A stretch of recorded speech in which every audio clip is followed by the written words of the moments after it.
The air at the summit of Whiteface Mountain does not just bite. It gnaws. It is a dry, oxygen-starved cold that turns the moisture in your nostrils to jagged glass and makes the very act of breathing feel like swallowing needles. On the afternoon of February 7, 2018, the sky over the Adirondacks was a bruised shade of slate heavy with the promise of more snow. Danny Philippidis, a veteran firefighter from Toronto, stood among his friends, his breath blooming in white plumes against the freezing air. He was a man of substance, a man of logic, built from the grit and muscle required to face down infernos. He told his companions he was feeling a bit tired and was going to head back to the car to grab his camera before taking one last run down the slopes. He turned away his skis, carving a soft hiss into the packed powder, and he stepped into a silence that would last for 6 days. We talk about the woods as if they are a playground, a place for recreation and snapshots, but the truth is far more predatory. The mountains are old, indifferent entities that have watched civilizations rise and fall, and sometimes they seem to reach out and pluck a person right off the map. When Danny did not return to the lodge by the time the lifts began to groan to a halt for the evening, the air changed. That specific hollow vibration of dread began to hum in the chests of his friends. A man like Danny does not simply wander off. He does not get lost on a well-marked trail in broad daylight. By the time the sun dipped below the jagged horizon, the search was already beginning to mobilize, but the mountain was already closing its teeth. The initial search was a massive, coordinated machine of human will. We are talking about over 130 forest rangers, state police, and volunteers, supplemented by helicopters equipped with high-definition thermal imaging. They scoured every inch of that terrain, pushing through chest-deep snow and peering into the dark skeletons of the hemlock forests. They looked for a flare of color, a broken branch, the frantic silhouette of a man trying to stay warm. But there was nothing. No tracks led away from the groomed runs into the treacherous backcountry. The dogs, those incredible beasts that can catch a scent through layers of frost, found no trail to follow. It was as if Danny Philippidis had simply ceased to be a physical object in the three-dimensional world. He had vanished between the molecules of the mountain air. The temperature plummeted to well below zero during those first few nights. In the world of search and rescue, there is a window of survivability that begins to slam shut after the first 48 hours, especially when the subject is dressed only for active skiing and not for a stationary night in the elements. The experts will tell you that the human body can only take so much before the brain begins to shut down, before the blood retreats to the core and the mind begins to hallucinate. But the searchers found no evidence of a struggle, no discarded gear, no sign of a man succumbing to the elements. The Adirondacks held their breath, and for 6 days the world waited for a body to be recovered from the ice. The reality, however, was far more disturbing than a simple tragedy. On the morning of February 13, 2018, a phone rang in a house in Toronto. It was nearly 3,000 miles away from the frozen peaks of New York. On the other end of the line was Danny. He was not on a mountain. He was not in a hospital bed in the Northeast. He was standing on a sidewalk in Sacramento, California. He sounded dazed, his voice cracking with a confusion so deep it bordered on the catatonic. He told his wife he did not know where he was or how he had gotten there. He was still wearing his ski gear. He was still wearing his helmet and his goggles. But he was standing in the warm California sun, a ghost who had suddenly reappeared on the wrong side of the continent. When the local authorities in Sacramento found him, the details of his condition began to paint a picture that defies every law of physics and logic we hold dear. Danny was still in his ski boots. If you have ever worn ski boots, you know they are heavy, rigid shells designed for a very specific purpose. They are not meant for walking, let alone traveling across the country. His feet were blistered and swollen, a testament to some kind of grueling physical journey. But his clothes were remarkably clean. He had a new haircut. Think about that for a moment. Somewhere between the snowy slopes of New York and the concrete streets of California, a man who had been missing for 6 days had received a professional haircut. He also possessed a brand new cellular phone that did not belong to him, and a bag containing several pieces of hardware he could not explain. The gap in his memory was total. It was a black hole that had swallowed 144 hours of his life. He had vague, flickering impressions of being in the back of a large truck, a sensation of movement and a rhythmic humming that vibrated in his very marrow. But there were no tickets, no credit card trails, no security footage of a man in full ski gear boarding a bus or a plane. To travel from upstate New York to Sacramento by car is a journey of nearly 44 hours of continuous driving. To do it while appearing as Danny did in full winter gear would have drawn the attention of every gas station attendant and diner waitress along the interstate.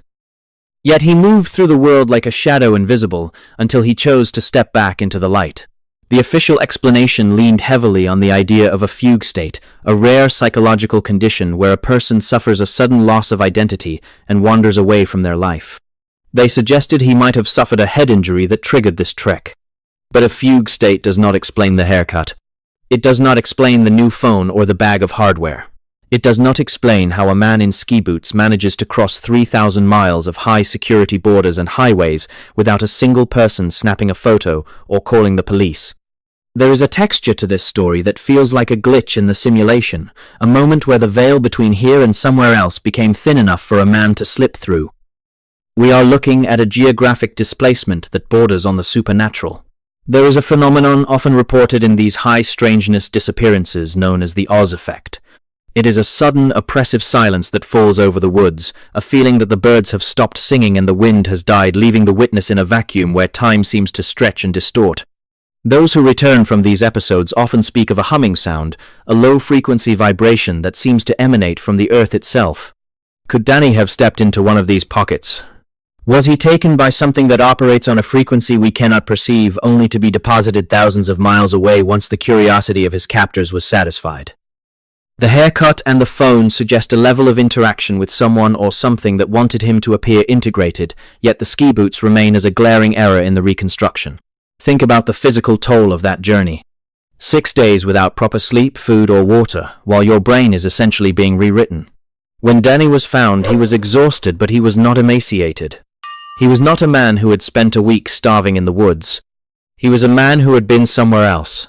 The hardware he carried, the mundane items like screws and brackets, felt like the kind of random debris one might grab if they were trying to ground themselves in a reality that was rapidly dissolving. The investigators poked and prodded, they ran their tests and conducted their interviews, but the mountain and the miles kept their secrets. Danny returned to his life, but one has to wonder if the man who walked out of the Sacramento sun was truly the same man who stepped off the lift at Whiteface. The implications are terrifying because they suggest that our safety is an illusion based on the consistency of space and time. If a man can be plucked from a mountain and dropped in a different time zone with a new haircut and no memory, then none of us are truly anchored. We are all just drifting on a thin crust of reality, and beneath us is an ocean of the unknown. The case of Danny Philippidis is often filed away under medical oddities, but for those of us who study the patterns of the missing, it fits a much darker mold. It is the mold of the impossible return, the high strangeness that leaves the victim alive but hollowed out, a walking question mark that the authorities would rather forget than answer. The silence of the Adirondacks is not empty. It is waiting. The search for answers in these cases often leads to a dead end, a wall of static that the human mind is not equipped to penetrate. We want to believe in the fugue state because the alternative is that there are predators or forces in our wilderness that can manipulate our very existence. We want to believe he hopped a truck because the idea of a rift in the world is too much to carry. But the details remain stubborn and sharp. The ski boots on the pavement, the fresh trim of his hair, the phone with no history.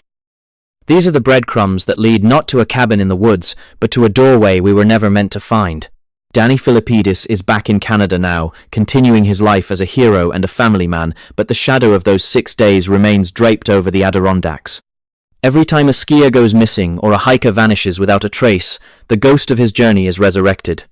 We look at the maps, and we see the lines of the highways and the borders of the states, but we fail to see the holes in the map. We fail to see the places where the logic of the world simply stops working. Until you are the one standing on a sidewalk 3,000 miles from where you started, wondering why the sun feels so cold and why you are still wearing your boots. This pattern of geographic displacement and memory loss is not an isolated incident, though the scale of Danny's journey is unprecedented. In 1978, a young man named Stephen Kubacki disappeared while cross-country skiing near Lake Michigan. His skis and poles were found abandoned, with his tracks ending abruptly at the edge of the ice. He was gone for 15 months. He woke up in a field in Pittsfield, Massachusetts, 700 miles away, wearing clothes that were not his own and carrying a backpack full of maps he did not recognize. Like Danny, he had no memory of the intervening time, only a sense of waking up from a dream that was not his. The world had moved on without him, leaving him to piece together a life from the fragments of a missing year. Then there is the case of a woman in the Pacific Northwest who went for a walk in her local park and was found 2 days later in a different state, sitting on a park bench with a brand new pair of shoes and a different color of hair. These are not mere cases of amnesia. These are instances where the physical location of a human being is altered by forces that do not follow our laws of transit. We are tracking a phenomenon that treats human beings like chess pieces, moving them across the board in ways that defy explanation. The pattern is there for those who have the stomach to look at it, a series of coordinates that map out a reality far more fragile and far more dangerous than we ever dared to imagine. The mountains do not care for your maps. They do not recognize the inclines drawn by men in climate-controlled offices. To the granite peaks and the suffocating density of the pine forests, a human being is nothing more than a flicker of heat moving through a world of eternal cold. We tell ourselves stories to keep the dark at bay. We speak of fugue states and head injuries because the alternative is a jagged glass pill that we simply cannot swallow. The alternative is that there are places in this world where the laws of physics simply stop applying. Where a man can be plucked from a snowy slope in New York and dropped onto a sun-bleached sidewalk in California 6 days later with a fresh haircut and a phone he does not recognize. This is not a story of a man getting lost. This is a story of the world tearing open and showing us the gears behind the curtain. Whiteface Mountain in New York is a place of brutal beauty. In February of 2018, the air there was a physical weight, a freezing pressure that pushed against the lungs. Danny Philippidis was a firefighter, a man trained to handle chaos, a man whose very life was built on the foundation of logic and bravery. He was skiing with his friends, a routine trip, a moment of leisure, in a life defined by service. But the mountain had other plans. At some point in the afternoon, Danny told his friends he was tired. He was going to go back to the lodge. He was on a groomed trail. He was a skilled outdoorsman. And then the world simply ate him. When a person vanishes in the wilderness, there is a specific kind of silence that follows. It is not the absence of sound, but the presence of something heavy. The search for Danny was massive. Hundreds of people, helicopters with thermal imaging dogs trained to catch the scent of a human soul in the wind. They found nothing. No tracks leading into the deep brush. No dropped gear. No blood on the snow. It was as if he had stepped into a pocket of air and vanished from the three-dimensional plane. The searchers felt it. That prickling at the back of the neck that tells you that you are being watched by something that does not have eyes. They looked for 6 days. They looked until the hope began to calcify into the grim realization that they were looking for a body. And then, the phone rang. Not in New York. Not in the freezing shadows of the Adirondacks. The phone rang 3,000 miles away in Sacramento, California. Danny was on the other end of the line. He was confused. He was exhausted. But he was alive. He was standing on a sidewalk in a state he had no business being in, wearing his ski gear. His heavy plastic ski boots were clicking against the warm concrete of a California afternoon. He was still wearing his helmet. He was still wearing his goggles. But something was different. His hair, which had been shaggy when he vanished, was neatly trimmed. He had a new cell phone in his pocket. He had no memory of how he got there. No memory of the 3,000 miles of highway and mountain and desert that lay between the New York snow and the California sun. The authorities wanted a simple answer. They always do. They want to say, he hitched a ride. They want to say he hit his head and went on a cross-country odyssey in a state of amnesia. But look at the details. Look at them through a microscope until your eyes ache. If a man in full ski gear, carrying skis and wearing clunky boots that are nearly impossible to walk in, tried to hitchhike across the United States, someone would remember. A man in a ski helmet walking through a truck stop in Nebraska sticks out. A man in goggles buying a burger in Nevada is a story people tell for years. But there were no sightings. No one saw him. He moved across the continent like a ghost, invisible to the thousands of eyes that should have seen him. And then there is the haircut. A fresh professional trim. Who cuts the hair of a man who does not know his own name? What barber looks at a man in a ski helmet and says, "Yes, sit down, let me tidy up those sideburns"? There is a clinical precision to it that feels wrong. It feels like someone or something was grooming him. It feels like he was being prepared. Kept in a state of stasis and maintained like a specimen in a jar. When he was found, his boots showed almost nowhere. If he had walked even a fraction of that distance, the plastic soles would have been ground down to nothing by the grit of the asphalt. But they were clean. They were fresh. They were as they had been on the mountain. The phone he carried had no history. No outgoing calls to family. No frantic searches for maps. It was a blank slate, a tool provided to him at the end of his journey, so he could call for help once he was dropped back into our reality. We want to believe in the fugue state because the alternative is that there are predators or forces in our wilderness that can manipulate our very existence. We want to believe he hopped a truck because the idea of a rift in the world is too much to carry. But the details remain stubborn and sharp. The ski boots on the pavement. The fresh trim of his hair. The phone with no history. These are the breadcrumbs that lead not to a cabin in the woods but to a doorway we were never meant to find. Danny Philippidis is back in Canada now, continuing his life as a hero and a family man, but the shadow of those 6 days remains draped over the Adirondacks. Every time a skier goes missing, or a hiker vanishes without a trace, the ghost of his journey is resurrected. We look at the maps, and we see the lines of the highways and the borders of the states, but we fail to see the holes in the map. We fail to see the places where the logic of the world simply stops working. Until you are the one standing on a sidewalk 3,000 miles from where you started, wondering why the sun feels so cold and why you are still wearing your boots. This pattern of geographic displacement and memory loss is not an isolated incident, though the scale of Danny's journey is unprecedented. In 1978, a young man named Stephen Kubacki disappeared while cross-country skiing near Lake Michigan. His skis and poles were found abandoned with his tracks ending abruptly at the edge of the ice. There was no hole in the ice. There was no sign of a struggle. He was simply gone. For 15 months. He woke up in a field in Pittsfield, Massachusetts, 700 miles away, wearing clothes that were not his own and carrying a backpack full of maps he did not recognize. Like Danny, he had no memory of the intervening time, only a sense of waking up from a dream that was not his. The world had moved on without him, leaving him to piece together a life from the fragments of a missing year. He was not a runaway. He was not a man looking to start over. He was a man who had been paused, taken out of the timeline, and reinserted elsewhere. Then there is the case of a woman in the Pacific Northwest who went for a walk in her local park and was found 2 days later in a different state, sitting on a park bench with a brand new pair of shoes and a different color of hair. These are not mere cases of amnesia.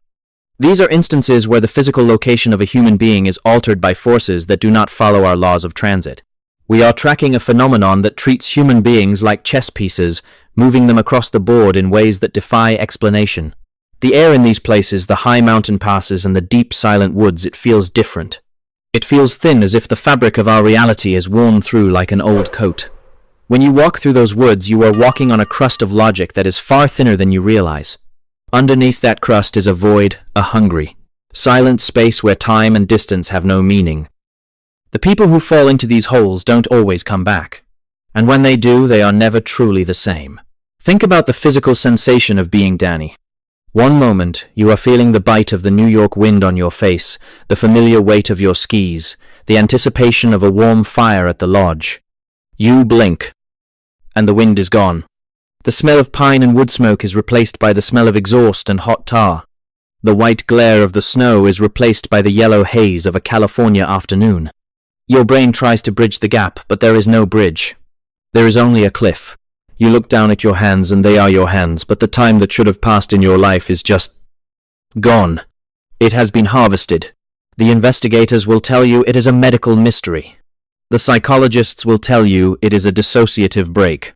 But ask the searchers who walk those woods at night. Ask the people who have seen the lights that move in ways no aircraft can. Ask the people who have found the abandoned gear of the missing sitting neatly in the middle of a trail as if the person wearing it simply evaporated. They know.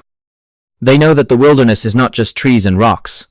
It is a living, breathing entity with a hunger that we cannot comprehend. It is a labyrinth with doors that open to places we aren't supposed to see.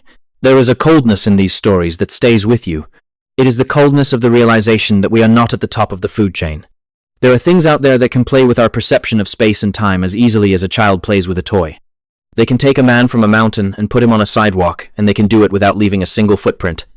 We are being watched. We are being studied. And occasionally we are being moved. The pattern is there for those who have the stomach to look at it, a series of coordinates that map out a reality far more fragile and far more dangerous than we ever dared to imagine. The case of Danny Philippidis is a warning. It is a reminder that the world we think we know is just a thin veneer. Behind it lies the unknown, a vast and terrifying expanse where the rules of men mean nothing. We can build our cities and our highways, we can map every inch of the globe with satellites, but we will never truly be safe from the things that live in the gaps. The next time you are out in the woods and the wind dies down and the birds stop singing, and the air feels just a little too heavy, don't look back. Just keep walking. Because the mountain is watching, and it might decide that it is time for you to take a journey of your own.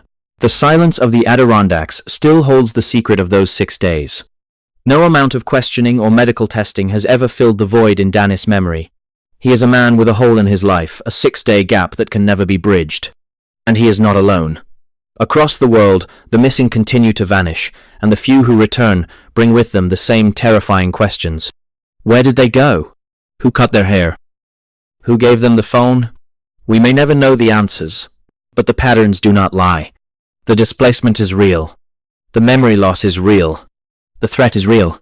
In 1953, a man named Jimmy Shaver was found in a state of complete confusion, miles away from where he should have been, with no memory of how he had traveled through several security checkpoints. In 1994, a hiker in the Pyrenees vanished in front of his companions, only to reappear 3 days later on the other side of the mountain range, dehydrated but with perfectly clean clothes and no memory of the climb. These stories are the jagged edges of our reality, the places where the stitching is coming undone. We are not as secure in our world as we like to think. We are just visitors in a landscape that was here long before us, and will be here long after we are gone. The sun sets over Whiteface Mountain, casting long, jagged shadows across the snow. The skiers head home, the lodge lights flicker on, and for a moment everything seems normal. But in the deep woods, where the shadows are thickest, the air begins to hum. The rift is still there. The doorway is still open. And somewhere someone is taking their last step in the world they know before they wake up in a place they were never meant to be. The maps are lying to you. The woods are waiting. And the truth is far more terrifying than the silence. The mystery of geographic displacement remains one of the most chilling chapters in the study of missing persons. It suggests a level of manipulation that is almost impossible to grasp. It implies that we are not just losing people to the elements, but to something that understands our world better than we do. Something that can fold space like a piece of paper. As we continue to document these cases, the pattern only becomes clearer.